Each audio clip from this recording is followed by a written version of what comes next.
Welcome to a podcast about wealth and life. We all know that our finances play a big part in how we live our lives. In this podcast, the advisors from Foster and Motley share insights and information about investment and financial planning topics and how they connect to your life. Saving for retirement hopefully means watching your assets grow and, with planning, not having to dive deeply into any of them to cover life. Wait a minute. You will have to take money out. The government says so. Foster and Motley's Nick Roth is with me, Patrice Sikora, to explain required minimum distributions. Now, Nick, this is not as simple a rule as it may seem. Patrice, it really isn't. It used to be simpler, and then the government got involved and wanted to make some changes. So we're here to talk about what those changes are and how it impacts people and what they can do about it. All right, first, what is a required minimum distribution? The name is pretty clear, but tell me about it. Sure. So each year, if you have a qualified retirement account, which is an account that you have not paid tax on yet, i.e., that would be a IRA, but not a Roth IRA, or it could be a 401k. There's also qualified annuities. Any types of retirement accounts that you have not paid tax on yet will eventually have a distribution requirement. And it's basically just the government saying that we've allowed you to defer taxes on this account for some period of time, and now we want to run that money through the tax system so that they can collect the taxes that you should have owed years ago on that money. Now, so why are we talking about this? There are other questions I've got coming, but really, does everybody get hit with this? Patrice, they will. Everybody is going to be impacted by RMDs at some point in their lives, whether that be that you inherit an account that will have a required minimum distribution, whether you need to help a family member with their finances and they have a required minimum distribution to worry about, or at some point in your own life, you are going to have to worry about it. So this really impacts everybody. But the reason that we're talking about it today is that the government has made some changes over the last few years, and we want to talk about those changes and make sure people are educated. Oh, surprise, surprise. Washington gets their piece, don't they? So what age do we have to start looking at RMDs? It depends what type of account we're talking about. For traditional accounts that are owned by you and have always been owned by you, the government made some changes back in 2019 called the Secure Act. And the previous age was 70 and a half, which made no sense to anybody. Really? But they have updated that. Now it is age 72, which is a much nicer round number for people. But what does it mean? 72. When I turn 72, I have to take money out, or will the custodian of my account automatically give me that money? No, you're responsible for taking your RMD. However, most custodians will calculate what your required minimum distribution is. So they'll tell you how much you need to take, but you're ultimately responsible for taking it out of the account. And then the question is, how much? Yeah, so it really varies, and it depends on what kind of account. As we said, we'll stick with this has been your account your entire life. You hit age 72. There's a divisor that is going to be associated with your age, and the government always looks at the 12/31 balance from the prior year. So let's say I have turned 72 this year. Whatever my balance was at the end of last year, we will take that number, divide it against the divisor that is associated with my age, and that will create a number. And that number is the amount of money that you have to take out of the account. All right, Nick, this divisor, does it ever change? Patrice, it hasn't changed in a really long time, but when the government pushed back the age that you had to make a distribution for the first time, they went back and looked at the life expectancy calculations and realized that there needed to be updates there. So starting this year, the divisors have changed, and everybody is allowed to recalculate their divisor based on the new life expectancy calculations. So for the majority of individuals, this will mean that you will be required to take less money out of your IRA this year compared to last year on a percentage basis. So you've so far been talking about accounts that you have owned individually. What about something that you inherit? Yeah, so there's, of course, the government stepped in, and there's two separate sets of rules that you have to worry about. So the first set is if you inherited the account prior to 2020. So if your loved one passed away prior to 12/31/2019, then you are subject to this set of rules. And this set of rules is very similar to if you owned the account outright. It is a set distribution schedule. There's a divisor that gets calculated every year, and you have to take out a portion of the account every year for the remainder of your life. The only difference between that divisor calculation and if the account was your own is that divisor is set in the year that you inherit the account, and it just gets subtracted by 1 every year thereafter. So if the divisor was 5 when you inherit the account, then the next year it'll be 4, the next year it'll be 3, 2, and then when the divisor reaches 1, you have to take the rest of the account out in that year. Now, most people start with a divisor much greater than 5, but that's how the inherited IRA divisor is calculated before the year 2020. Already my head is starting to hurt. We try to make this as simple as possible, Patrice, but the rules are rather complicated. And as we've already talked about, when Congress gets involved, they can't keep anything simple. This is But so true. the next set of rules, they have tried to simplify. Okay, please help me.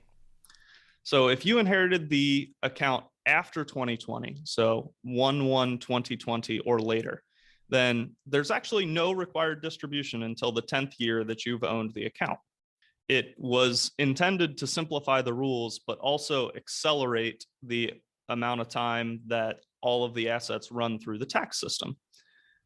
If you were a young person under the previous rules, you could extend those distributions for your entire life, and the government wouldn't get their hands on the tax money as quickly. Now, everyone only has 10 years to distribute the account. So you can take $0 out for the first 9 years and then all of it in year 10, or you can take it all out in year 1 and just be done with the account. But everything has to be distributed within 10 years. So we're only 2 years into these new rules. So nobody actually has gotten to year 10 yet, Patrice. And that's the interesting thing. We're going to see a lot of changes once we have people reaching the 10th year of this account, and they will actually have to start taking money out. What happens if I miss an RMD? If you miss an RMD, there are significant costs depending on the size. The penalty that has been prescribed by the government is 50% of the total amount of your RMD, which, depending on the size, could be a significant dollar amount. The thing is, the government isn't necessarily, they can't keep track of everyone's RMD. So they're counting on you to do the right thing and take the money out. So if you don't, that's why they prescribe such a high penalty, because there's a lot of trust there and they just want to completely discourage that. So obviously we encourage all our clients to follow the rules and make sure they take enough out on an annual basis. However, there is an abatement process that a financial advisor could help you with if for some reason you missed an RMD. The government is willing to waive those fees as long as you show that you've taken corrective action, which means that you've taken how much you should have taken in that subsequent years. Okay. You have 2 examples here. Talk to me about those. Yeah, so there are different ways to approach the new rules, and it's going to vary by every client. The old rules were very simple. You got to stretch the distributions for as long as you wanted, and you could take them fairly slowly and deplete the account over time. With the new 10-year rule, there's not as much flexibility, and people need to think about how they're going to structure their distributions over 10 years. Just as a broad example, we have 2 clients. Their father was a client. They inherited an IRA from him when he passed away, and they've both taken separate paths to how they are going to distribute the account. One brother is working and making a lot of money and won't be retired within the 10-year time frame, so he'll never really have a low tax bracket year to take money out in. So the best option for him is to take equal distributions over 10 years and just deplete the account as slowly as possible within the 10-year time frame. The other brother, on the other hand, is only 5 years from retirement. And So after he retires, his income will be way down and he'll be in a lower tax bracket. So he's going to take $0 out of the account for the first 5 years. And then after he retires, we'll start taking distributions out of the account over his remaining 5 years in order to take advantage of the lower tax brackets that he'll be in. Interesting. Two different routes, but get you to the same goal. Absolutely. Very interesting. All right. So what should we be doing? What should we be thinking of? Yeah, there's a couple actionable steps that I think people can think about when they're considering either if they have an inherited IRA, how to take their distributions, or if they have an IRA that they're planning on leaving to their children and the best ways to deal with that. The first thing to know is that the new rules do limit your ability to stretch the distribution. This 10-year window is a 10-year window, and looking out over the next 10 years is sometimes difficult.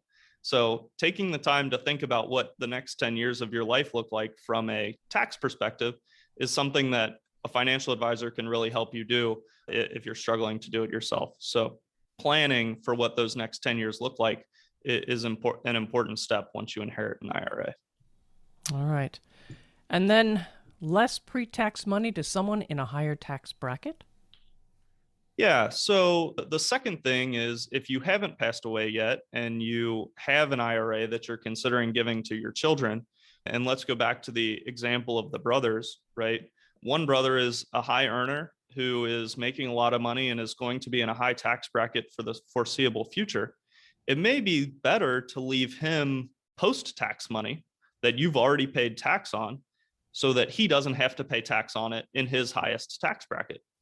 And then you may have another son that, is living life and doing fine, but just isn't in those highest tax brackets. And you can leave pre-tax money to that child so that it comes out at maybe a 22% tax bracket instead of a 37% tax bracket for your other child.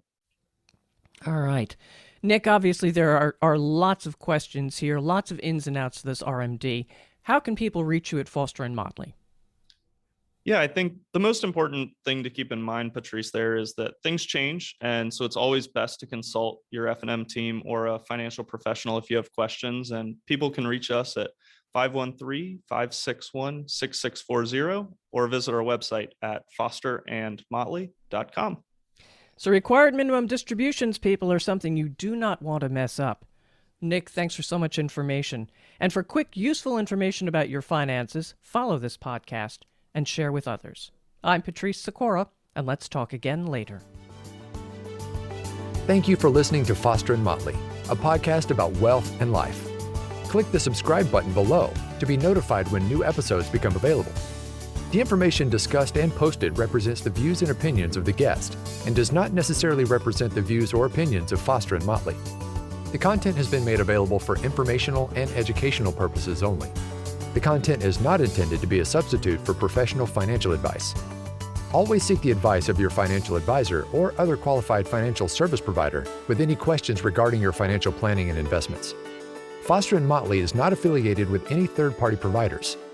Any mention of a third-party provider does not imply an endorsement of that provider. If you decide to utilize a third-party provider, you do so at your own risk.